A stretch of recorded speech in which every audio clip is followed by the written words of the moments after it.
Hi guys, and welcome back to my channel. And it's part 2, everyone. And what would you guys rate this episode? I think I would give it like a 7 maybe, or a 6.5. Absolutely.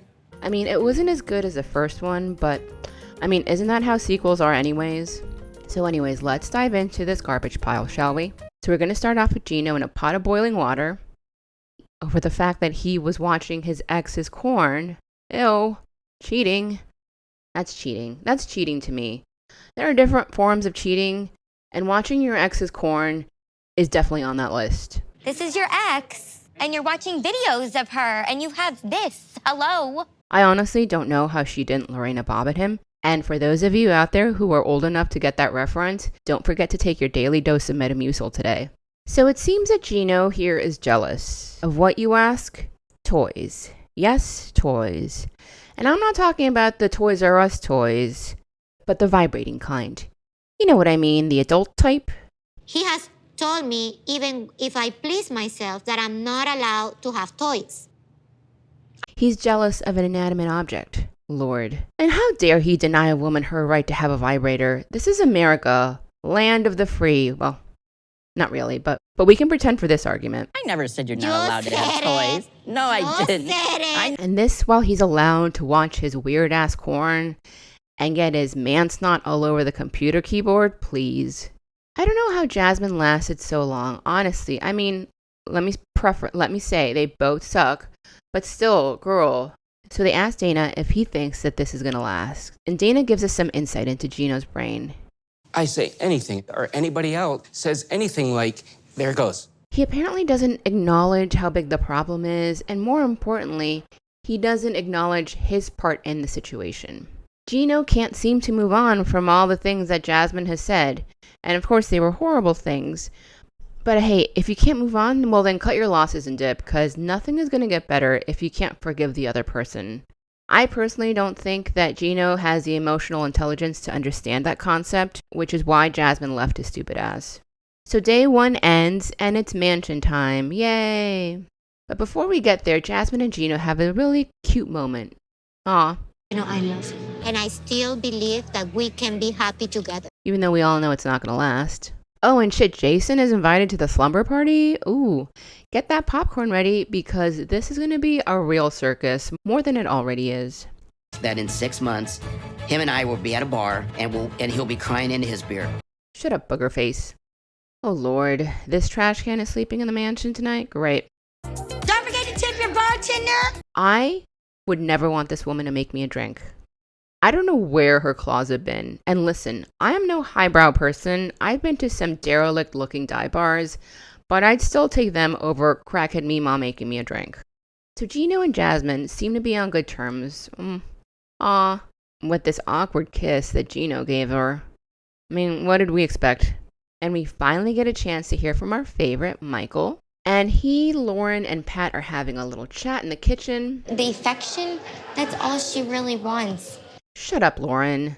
Stop giving validity to this abusive monster. You know, you're not the brightest crayon in the box. We all know this. But I mean, did you not watch the show? Because the nonsense that's coming out of your mouth right now sure sounds like you haven't seen one episode of them. So Lauren gives Micael some dumbass advice. If you go over to her with your drink and do a cheers and say, I can't believe I'm here with you, and give her a kiss, boom. Because nothing can please this abusive POS walking ballsack. Abusers can never be pleased unless they're abusing you. I should be a therapist. You're not a therapist, Lauren. You're an idiot. So I need to take a minute because my dog Mango wants to tell you to like and subscribe. All right, let's get back to the show. So cut to the walking saggy ballsack. And she's like, Michael's ignoring me, blah, blah, blah. Making everyone think, oh, you're such a nice guy. And what does she want? Him to be attached at the hip to her? Again, like Emily said, she doesn't want him to talk to the rest of the cast.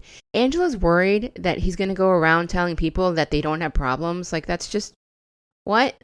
Hey, Psycho, maybe it's because he's discreet. If he were telling everyone your problems, you would be screaming at him that he's talking crap about you. And you would be like, why are you telling them all our problems, making me look bad? I mean, you can't win with her. So back to Micael, who is taking Dr. Lauren's advice and going up to the demon spawn. And of course it doesn't work because nothing can tame that beast. You're in big.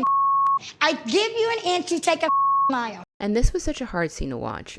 I honestly debated about going to the bathroom when it was on because I can't watch someone get verbally assaulted by another person. Never pay attention to your wife. I'm playing with a good-looking man. Another good-looking. That's because he knows no one wants your gross ass. And the funny thing is that he was literally going over there to pay attention to her. And he gets there and she flips out.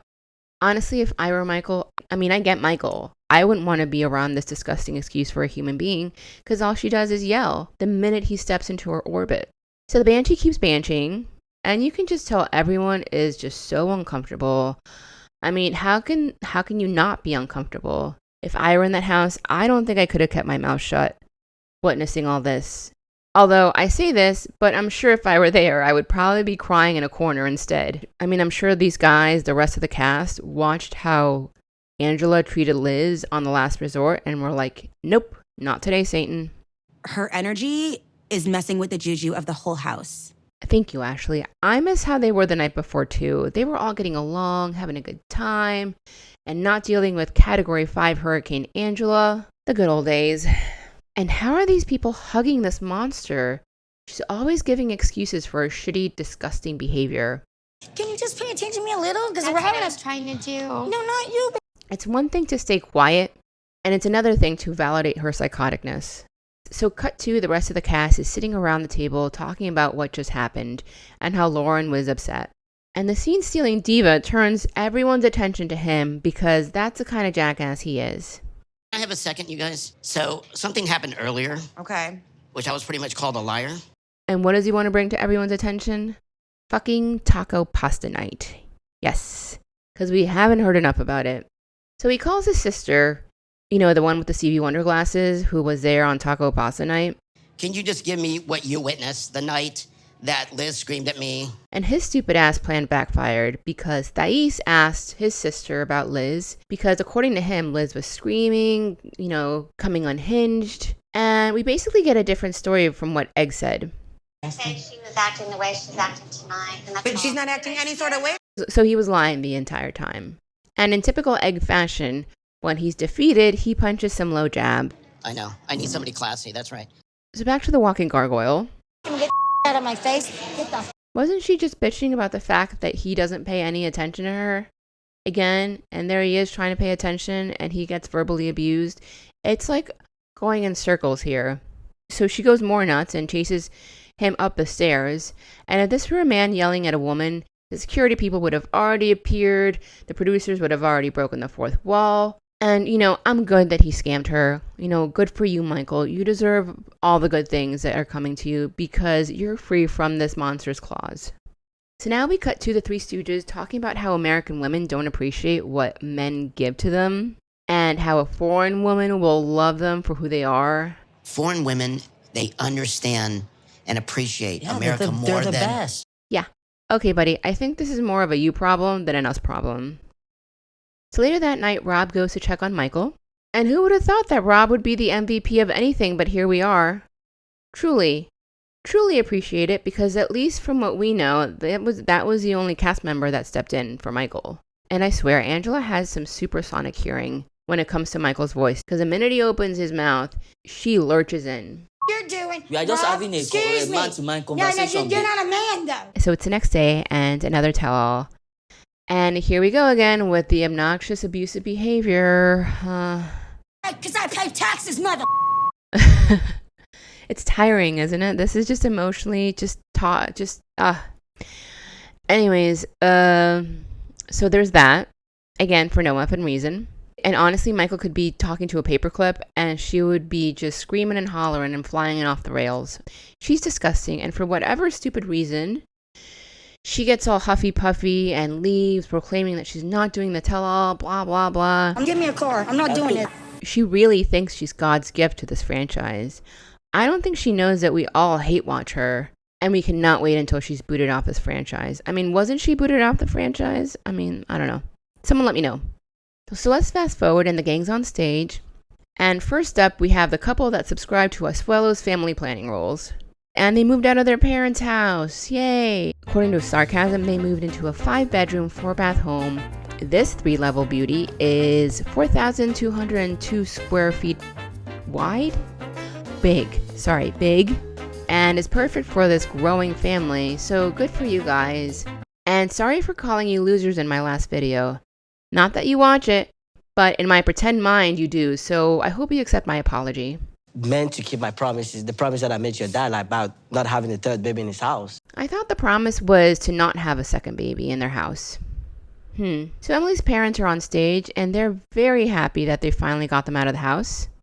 And Kobe got all emotional because he's very grateful for all the things that Emily's parents have done. Never slept hungry. I was never homeless, you know. And it's cute. Kobe's adorable, you know. He always gets teary-eyed. So then they zoom in Kobe's bestie, Valerie. And I guess Valerie is upset because he married a white woman. And of course, this dumbass speaks up. It's insulting to me as I a understand white what you woman. mean. I mean, listen, I get that it's wrong for him to have said that, but I agree with Ashley. I think he doesn't mean it to be Ashley, offensive. But Mima gives a rat's ass, and Ashley's face, you can tell she's over. I mean, most of the cast is just over this garbage disposal. So their segment ends, and Godzilla and her victim are up next. And Sean starts a conversation directing the questions to Micael, and you can just tell by Angela's face that she does not want any of the attention on him. Sean asks what his first impressions of, being in this country are. I always see it on TV, you have to put on double clothes if you are cold. And the food, what's his favorite food? And it's chicken nuggets. And the whole cast is finding it very endearing, except for Angela. And Sean asks Angela what pet peeve she has about Micael. That his wet dreams are real. And you can tell Micael is not with that answer. He's embarrassed. And again, Michael's the type of guy that doesn't want his shit on Front Street, He's more reserved about his information. He just doesn't want it all out there. And Micael, what kind of pet peeves or quirks have you learned about Angela? That she's a raging lunatic no matter where she is on planet Earth. And apparently he's a good granddad to those rugrats. Well, I'm glad they finally have some adequate supervision. I mean, I'm sure anything is a step up from child molester, an idiot, and a walking ashtray. So they talk about how they haven't done it since Micael got to the States. And Micael says it's because, because of the way that she talks to him. And she screeches about how he was texting this chick. Oh, that bitch! You would come to goddamn America and get the visa! When was this? Was this during the verbal cheating situation? Because wasn't that a while back? I mean, she brought him to the States. Did she bring him here to torture him? Because that's what it seems like. So then they bring out her idiot daughter, Skylar. Well, and she lets us know that Angela is miserable. She's always miserable. There's nothing you can do to unmiserableize her. That's not even a word, but we're going to make it a word right now. And he apparently doesn't pay any mind to her. He's not affectionate. He avoids her at the house.